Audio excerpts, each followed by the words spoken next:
and still parents complained, still the university did not take cognizance of this. This matter reached even to the government. Government independently initiated an inquiry in this, but nothing came out for 5 months. That's why आम्ही blast केलो university. Incidentally तुमका खबर आसा की आम्ही परतून एक आरोप केलो की गोवा युनिव्हर्सिटी आता केरला लॉबी जाल्लो. The executive council, where they have appointed so many persons from Kerala, as if there is nowhere, there is no असे बरे मनीस नात, असे लोक ना तिथल्या कॅलिबराचे संपूर्ण देशा भितर की आमकां सगळे केरळासान हाडचे पडटा. And this was clear from the fact that our governor was from Kerala and our vice chancellor is from Kerala.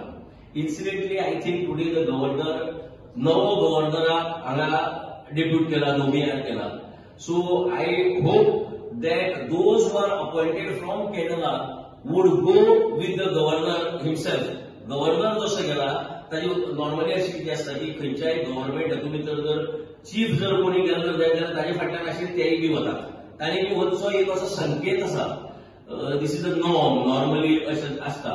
So म्हाका दिसता की ज्या प्रमाणे आता गव्हर्नर गेला त्या प्रमाणे हे जे एक्झिक्युटिव्ह काउन्सिलाचे केरला डॉमिनेटेड सगळे जे हाडिल्ले पळय तांणी स्वेच्छेन आपल्याला राजीनामो दिवचो आनी वचचे. बिकॉज देर इज गुड सगळीकडे नॉलेजेबल पीपल अवेलेबल असतात, गोंया भितर अवेलेबल असतात, ज्यांनी एज्युकेशना भितर कित्येक वर्सां काम केल्लें आसा, हायर एज्युकेशना भितर काम केल्लें आसा, अशे नॉलेजेबल पर्सन तांच्यानी हाडपाक जातात. हांव मागतां की तांणी आपलो स्वेच्छेन राजीनामो दिवचो आनी गोवा युनिव्हर्सिटीक जो आता कलंक लागिल्लो पळय न्ही, केरला युनिव्हर्सिटी केल्ली पळय तांणी गोंयची, ती मातशी आता तांणी निवळ करची.